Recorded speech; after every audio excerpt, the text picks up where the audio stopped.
Hi, good morning. I'm going to take you through character modeling in Maya. This is going to be suitable both for games and animation, so it's going to be of a slightly lower poly count than what you might see in a film animation. As said, we're going to be using Maya today. We'll focus on proportions and anatomy, so specifically building a character where the head is in proportion to the shoulders are in proportion to the chest, hands are in proportion to forearms. We're going to try and avoid we're going to work very hard to avoid having highly detailed parts of a character which are hugely out of proportion and therefore very difficult, but because they're so detailed, very difficult to fix. And we'll cover off low poly modeling techniques as we go. So, very first thing I want to do is I want to create a height guide. I want to base this off of average human height and just make it easy to make sure I'm working at the correct height. One of the reasons why that's so important is that Maya does a lot of computations based on scale, whatever your scale is. So if you're working at a human's, like a real world scale, things like how light bounces are populated, just the proportion of the things that you build in relation to each other becomes that much more believable when you are working with units that are common with the real world. So we are going to work with the average human height, which Google tells me is 177, and I'm going to round that out to 180, just because it's nice and easy to work with like even numbers. So let's just get me out of the way here so that we can see what we're doing.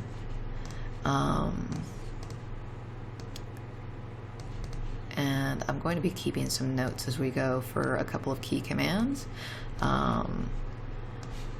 Okay, let's get started. So first thing I want to do is I want to create that measuring stick. So I want this cube. I'll go to create polygon primitives cube. I want that cube to be 180 centimeters. Currently I'm working in meters. And if you've never done this before, you can find out what units you're working in under Windows, settings and preferences, and just on the left hand side here you've got a library of options, and the one I want is under settings, working units. Whatever's next to linear, that's the units that you're working in. Right now we're in meters. If we wanted to be in centimeters, we'd switch to centimeters, but again, I like working in real world units, and I like this character will be exported while it's in meters at some point, so we'll stick with meters for now, and I will hit save. And so since it's in meters, what we're looking at here is a character of 1.8 units high.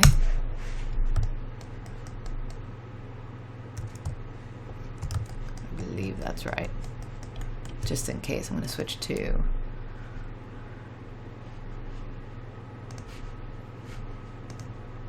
settings and preferences. That's totally not right. Ah, it is. That's just a very, very large cube. Okay. Let's go back to meters. And I want this height guide to sit up here on the grid, as opposed to just floating up in space like this. And I don't want to sit here sort of inaccurately dragging up and down going, is it on the grid yet? Is it not? I don't know.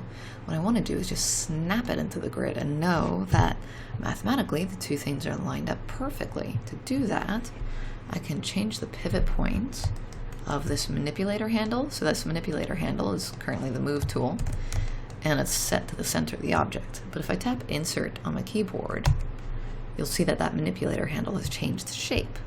If I hold down V, this little yellow box in the center is going to change shape as well. And that says, hey, by the way, you're about you can now snap to something. So if I hold down V and I left click and drag, you'll see that it snaps to any of these corners. Those corners are, of course, vertices. So a vertex exists at the point where any two or more edges meet. And so now, with that pivot point snapped to the center, and all I did is held down insert, or tapped insert, held down V to drag it around, and then tapped insert again to go back to my normal movement mode. And that has given me a pivot point and a corner. So now I can hold down X. X is for snapping to the grid. And left click and drag that straight into the very center of 0, 0, 0 world space. Okay, there's my height measurements. And before I go any further, I'm going to add this to its own layer so I can turn it on and off at will. So I'll select that, and on the left hand side of the screen here, you've got your channel box layer editor.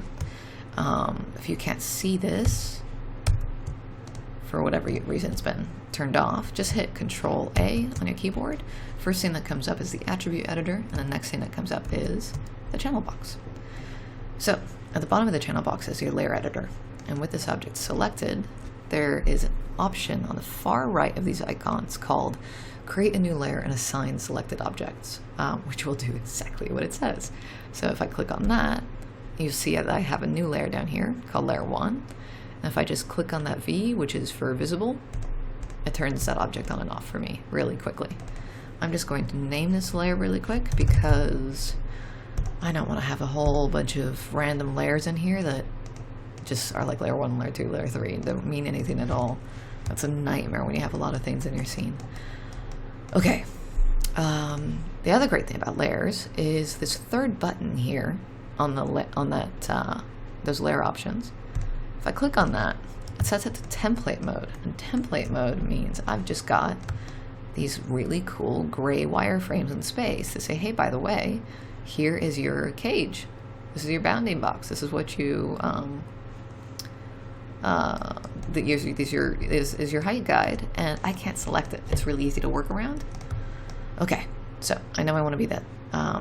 That's going to be my height guide, so that's where my character is going to sit in there. And if I really wanted to be good, I would actually,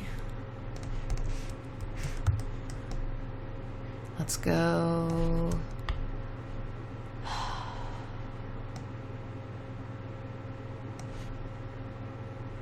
let's go 0 and X and 0 and Z.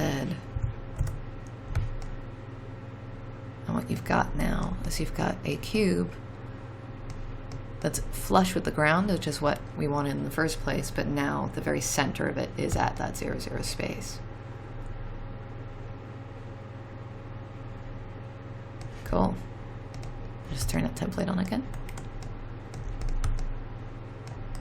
And let us create our 8 heads high character. So the whole concept of 8 heads high, what this is a guide for building proportional characters. This has been around since Andrew Loomis has been teaching characters for illustration, which has been decades and decades and decades. Art schools all over the world still teach using this guide, and the comics industry is pretty much an adopter of the concept of head units. And head units is this idea that a character can be broken down into, can be blocked out using a unit which is the height from the chin to the top of the head.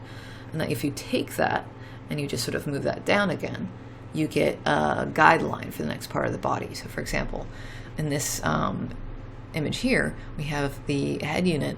If I were to take exactly that height, move it right below the chin, that should be where the nipple line is. If I do that again, take that same height down, move it right below that line, I find where the navel is. And then once more, I find where the pelvis is. Once more, I find where the mid-thigh is. Once more, it's the base of the knee. Once more, it's the really cool halfway point on the shins, where you get this like really dramatic change in shape. It's just such a cool point. And finally, at the base of the 8th head, you would get the heels. And so it is just a means of blocking out proportional height. You will find head units guides like this for any number of types of characters. Just search human proportions, male, female, kid, teenager, whatever, superhero, whatever it is you're looking for, and you'll find a guide like this. Okay, so let's build our 8 head units. Now, so this one is our little cube here is 180 centimeters, so 1.8 meters. And if I were to create, if I were to divide that height by 8, it would be 22.5, or so my calculator tells me. Haha, it is. I'm actually going to switch to centimeters mode for this because I really want to control the size and shape of those cubes that get generated. So I'm going to go to Windows, Settings and Preferences. I'll show you what I mean, by the way. So if I stayed here in meters and I created a polygon cube, that's what it looks like. This is a 1 by 1 meter cube, right? Whereas if I go to centimeters and I create a polygonal cube,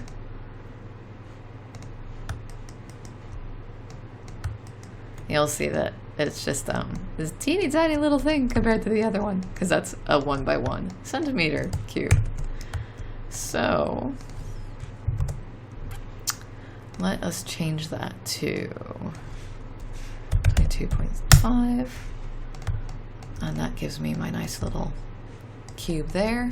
You'll notice that when I made that change, I did a couple of things, so let's just go backwards. I don't want to blow too far ahead. I selected that cube, and I've already created it, but I can actually go back in and modify the original parameters under which that cube was created. So where it says inputs here, that's going to be a list of all the inputs that have gone into modifying this character. And my top options here are width, height, and depth. And if I drag selection down all 3 of those values at the same time, I can type in a number, and that will automatically populate each of those three fields with that value. Okay, I've got my nice little cube there. Switch back to centimeters. Sorry, meters. We were in centimeters. And I want to, once again, make sure that this one is flush with the ground. So I will just drop that pivot point to the corner of the object. And then we will snap that to the grid. And I'm just going to... Alright, we'll snap that to the grid. We'll leave that there for now. What I will do, actually, because I really want this to sit in the middle of those grid lines, and the easiest way to do that is to give this some subdivisions. So I've just gone back into those inputs, and I've just given it 2 subdivisions in width, height, and depth, which has effectively created more faces. But specifically, it's created more vertices. And I can really easily snap this into the center if I change the pivot point so that it sits at the vertex at the bottom of the cube. And then I'll snap that to grid, and bam, perfect. And it's all Maya creating those subdivisions, so it's very mathematically exact for now anyways, because it's still just a cube. Okay, there's my first cube, and what I want to do now is I want to get my 8 heads tall. I also want to just get rid of my subdivisions. So I could, duplicate, Control D, and just drag them each up and, like try and perfectly line them up, but that's time consuming and heaps inaccurate, so let's just delete those. Instead of doing Control D to duplicate one at a time, I'm going to do duplicate special, which is under edit, duplicate special options, and I'll just reset those settings so you can see what the heck I'm doing. So if I want this to be 8 heads tall and I already have 1 cube, that means the number of copies I want is 7, because 7 plus 1 equals 8. And I want this to be translated exactly the height of a cube each time and why. So that's going to be, since this is meters, 0.225. And if I hit apply, and that's, by the way, why am I putting it in the middle box? That's because the way this is laid out, the box on the left is X, the box in the middle is Y, and the box on the text field on the far right is Z. So I'll hit apply, and bam, there you go. I now have a stack of cubes, which is 8 cubes high, and they are perfectly lined up. You can't even sneeze through those cracks. They're just so perfect. And of course it lines up perfectly with the bounding box we created for the height of the character. Okay, so let's add these to that guide layer. But first, I just want to duplicate just this very top cube. So you'll see that's p cube 10 right now. If I duplicate that, it becomes p cube 11. And I'm going to rename that really quick to ph for placeholder underscore head. And then I'm going to grab all of my all the rest of my cubes and add them to that guide layer. So I want to make sure that I don't accidentally grab the placeholder head cube. So to make sure I don't, I'm going to go into my outliner, which is under Windows Outliner. And in my outliner, I see everything that is in my scene currently. Here's the 10 cubes that make up the guide. And there's a placeholder head, which I'm going to start working with. So I'll just select those 10 guide cubes.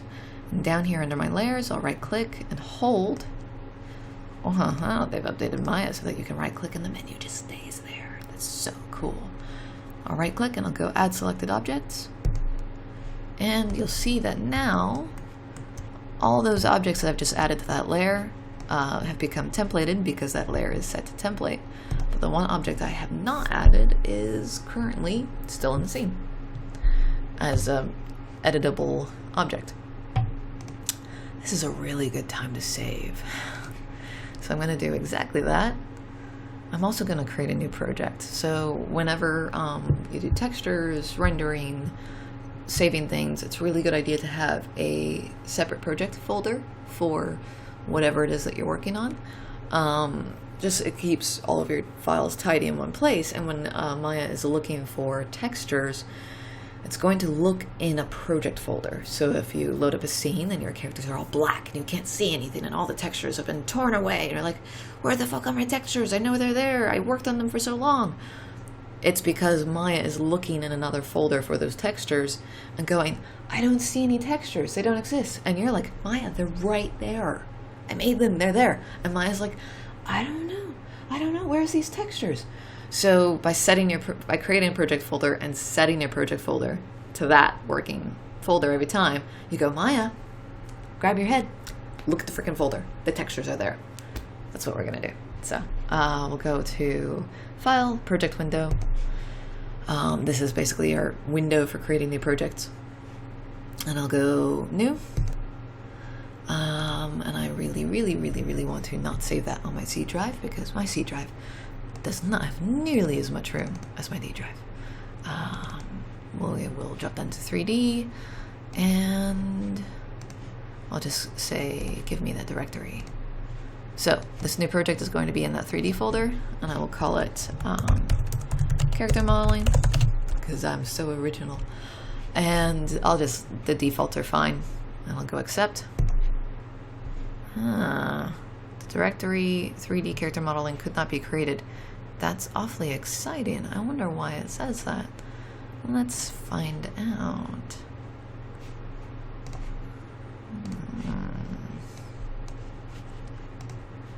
Maybe I don't have permissions to write to that with Maya, which would be really interesting. Bug fixing on the fly. Well, not bug fixing, sorry. Troubleshooting. Troubleshooting on the fly. That's really interesting.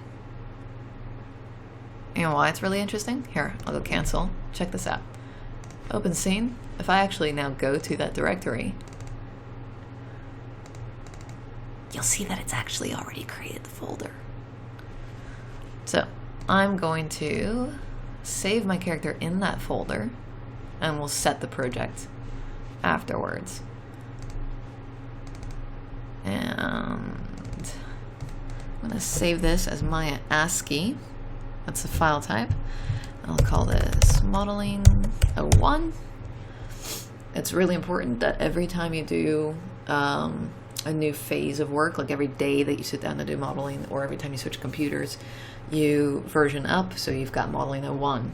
Next day you do modeling 02. And that just means that if at any point your file starts to corrupt, and Maya files corrupt really easily, you have a previous version you can go back to, and you would have only lost like maybe a day's worth of work, as opposed to, say, losing the entire file. So I'll save that as modeling 01 in that character modeling folder. Saving, saving, saving, saving, saving, saving. Yes, this is the student version of Maya, because the student version of Maya, it's the full thing of Maya, free for 3 years if you're a student, or a teacher in my case, which is great. And I'm gonna go File, Set Project, and say, hey Maya, I want you to look for everything that has to do with this character in that character modeling folder. I'll go Set. It says, oh, you don't have a workspace yet. Do you want one? Yes, please create a default workspace for me. Thank you so much, Maya. You're so considerate. Okay. All right, we have saved our scene. And I'm going to start by making this character's head look a little bit more like a head. And the easiest, quickest, fastest way to do that is literally you just take this cube, and I'm going to go to Mesh and Smooth. And it's become a very rounded shape. And it's a very rounded shape, which is super easy to start to manipulate and make it look like more of a skull. But what I'm going to do is I will actually wrap this here and say, hey, look, we have our proportions set up, we've prepared our Maya scene file, and in the next video I'll go through step by step creating the head and the rest of the body parts. Again, this is just for proportions. I'm not building the final character right now. This is not going to be the low-res mesh that I'll be texturing.